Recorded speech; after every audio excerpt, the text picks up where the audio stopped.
Hi, today's topic is going to be follow TSH and TPO. This came up a couple of times in the past couple of weeks when I had patients that I reevaluated their thyroid hormones, and they were a little upset because I didn't rerun their thyroid antibodies. So I'm assuming if you're looking at this, you have some idea what TSH and TPO is, but we'll talk about it right now. So it's not that you never look for thyroid antibodies. Obviously, you have to look for them.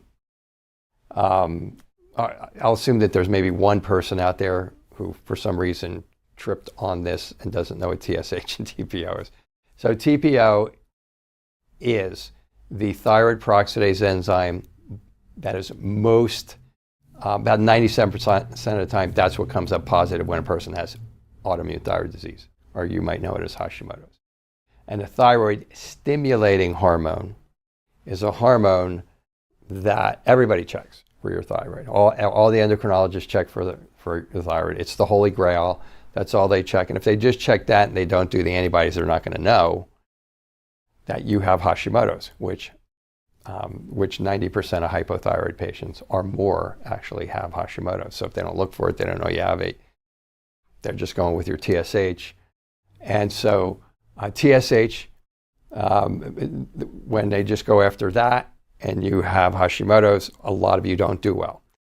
And so TSH has gotten a bad name. I was probably part of that at one point in time, as was the group of doctors that I was involved with, because at the time we didn't know any better.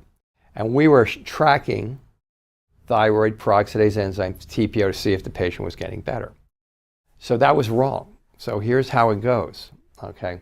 The thyroid peroxidase enzyme, and there's another one called an antithyroglobulin enzyme. They're antithyroglobulin tissue test.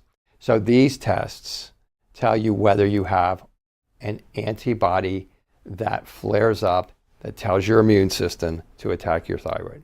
So these are the tests that need to be run to figure out, do you have Hashimoto's, hypothyroidism? Once you figure that out, what someone figured out was that you really didn't need to run those antibodies anymore. But because we have been trained throughout our life that if you have a high blood sugar marker and you do a blood sugar diet, you want to see the marker go down. So we intuitively think that that's the same with the autoimmune thyroid disease markers, but it's not, because they're very erratic. They can go up and down for no reason at all. You can test them one day, they'll be down. You can test them the next day, they'll be high. You can have, I have seen TPO antibodies, for those of you who know or have had your own labs taken and you have Hashimoto's, I have seen them as high as 20 or 30,000 for those of you who have a TPO of 30 and think it's high or whatever. And I've had those people go, but I don't feel bad. Then I've had other people, and we use the range of 0 to 9 for this thyroid peroxidase antibody when we're evaluating people for Hashimoto's. I've had people at 12, and they have every single, like they have all 20 symptoms of Hashimoto's thyroid disease. So the point is that the TPO doesn't really tell you whether you're better or not, if you're doing something, if you're taking a medication like a thyroid medication, or if you're doing a program like we do and we're pulling all the triggers and doing all that type of stuff. It's really not the thing you track. I had these two patients and they were a little upset that I didn't do them because they wanted to see if their thyroid peroxidase enzymes were better. And I tried to explain this to them, that the TSH is really, once you know that you have autoimmune thyroid disease, you don't ever have to look at those antibodies again, ever. You have it, it's not going away. The only reason you look at the antibodies is to know if you have it.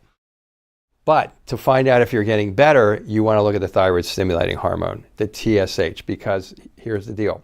When the immune system attacks your thyroid, depending on the patient, depending on their immune system and their stress mechanisms and the plasticity of their microbiome and many other things, because all of you are different, the thyroid tissue gets damaged.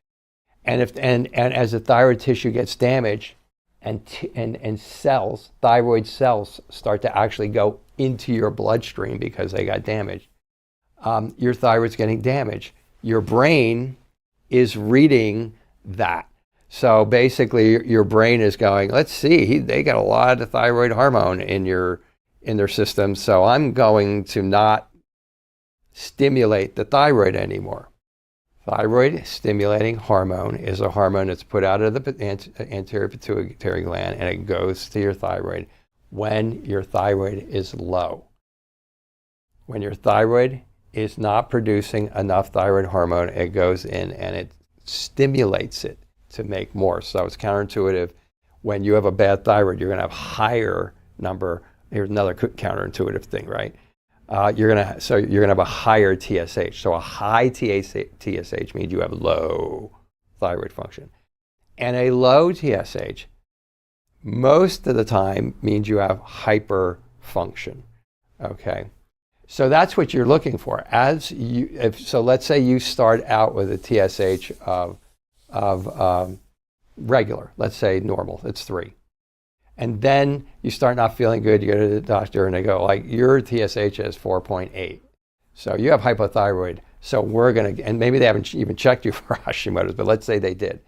You have hypothyroid and you have high antibodies.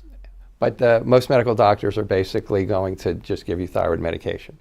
And then the next time you go in, your TSH is not 4.5 or 4.8, it's 6. So they increase your thyroid hormone. So let's say the next year you go in and it's 7, and that means your thyroid tissue is getting damaged all that time, and nothing is being done to dampen that damaging effect. So the thyroid stimulating hormone marker, the TSH, is really, once you've established the diagnosis of autoimmune thyroid disease, the TSH is what you want to observe to determine how your thyroid is actually doing it. And a lot of you are out there going, yeah, well, I went to my doctor and he gave me the thyroid hormone, and then it went up, and then it went down, and then it went up, and then it went down, and I'm driving them crazy. The TSH went up and down, and they didn't know how to dose me. And so if a person walks into me and they say that and they don't know they have Hashimoto's, I am like, you have Hashimoto's, because that means that you're not getting rid of all of the triggers that are causing attacks on your thyroid. When the attack goes on your thyroid, you go into hyperthyroid, and low TSH. And then after you get beat up, okay, then you go into hypothyroid and high TSH. So that's really the basics, but the strong baseline basics of how to. There's a lot more to it. There's like 21 different patterns to thyroid, but that's really the core pattern right there.